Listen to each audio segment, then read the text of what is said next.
So this is my little setup. The white is a shower curtain that we're not using because I got a different one. And then I have this cardboard down, a plastic cap, a box, and then here's my canvas. And this is the type of canvas that I got to try this out on. I also have this black and white ready to pour. I have these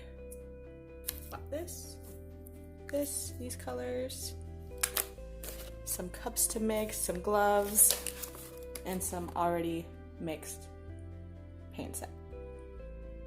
I also don't have one of those like cookie cutters or whatever they use, so I just cut a water bottle that I'm going to be using to pour the liquid into.